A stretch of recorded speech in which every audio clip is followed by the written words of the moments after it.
A day in my life as a pobreng hilas. Uy! Doon ka sa faraway. Go! Sa bahalag pobre, basta hilas. Uy!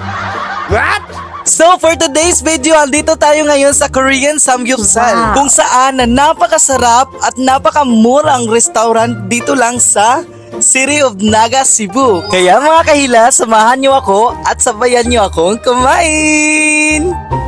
Pak, sino ka dyan, B? Outfit check muna tayo. Pak, yan lang po yung outfit natin for today's video. At dahil pobre lang naman ang person, hindi na kailangan na mag-social ng outfit. Ang importante, social ang kinakain. Uy! So ayun mga kahilas, palabas na ako ng bahay. And syempre, lakad-lakad konti sa matinik na araw. Grabe, napakatinik talaga ng araw for today's video. Kaya masasabi ko talaga is, Kuya Pan is waving.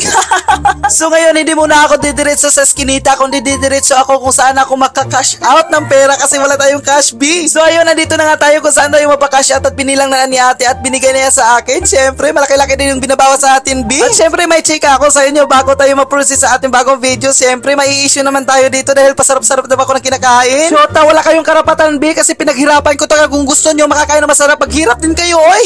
Uy! Dahil sobrang ang init ang panahon, kaya uminom muna ako ng soft drink saglit. At sinamahan pa talaga ng cigarettes. Oh my God, bad influence talaga to. Uy! For sure, issue na naman yan. Uy! Kung ano man ang ginagawa ng buhay ko to kasi wala naman kayong ambag sa buhay ko kasi hindi naman kayo nagpakain.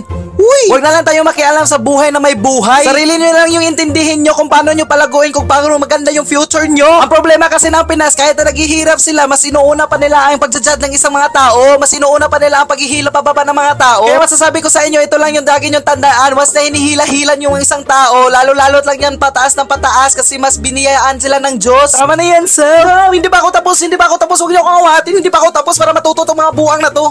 Char. Galit so anyways, andito na nga pala tayo kung saan nandito ang Korean restaurant at located lang ito sa Naga City. Kaya sa halaga 499,549, makaka-avail ka na ng Samgyeopsal. Siyempre, unlimited to be. At nung pumasok na ako, ito nga pala yung bumungad sa akin. Kung napapansin nyo, napakarami talagang kalat sa table, gawa ng marami talagang nagpapareserve dito. So after ko nag-avail ng menu, prepare na nila ito. Kaya ang ginawa ko, sinugba ko na talaga ito. Kaya kung hindi nyo pa ito nasuwayan, panuway na kayo.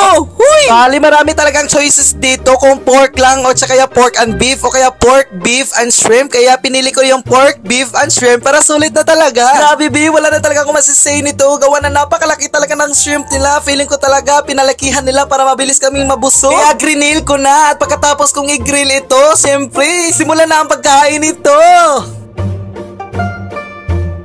Unang-una nga palang gagawin natin ay kumuha tayo ng lettuce, ilagay natin yung pork, ilagyan ko na rin nga pala ng beef. At syempre di talaga yung mawawala ang kimchi, B. Kaya go! Kaya pagkatapos ko nga pala ng pagmekos-mekos, sinawsaw ko na to sa sauce. Oo nga pala, marami nga palang choices yung sauce nila dito. Kaya nga masasabi ko sa unang kagat, talap-talap. Kaya matapos kong tikman ang samgyeopsal, tinikman ko na din yung shrimp. Masasabi mo talaga napakasarap talaga, lalo at spicy. Kaya kung hanap mo ay samgyeopsal na may seafood, go ka na sa Manimogo, B. At oo nga pala, pure charcoal nga palang ginagamit dito, kaya napakasarap talaga. Kaya after ko kumain, syempre nagbabayad na. Hindi naman malalampas sa Toki yung kinakain ko, B. Kaya go na. Kaya sa mga samgyup lover dyan at seafood, for the go na sa Manimogo, B. Shoutout nga pala sa mga service crew ng Manimogo at cashier. Mga friends ko sila. Bye!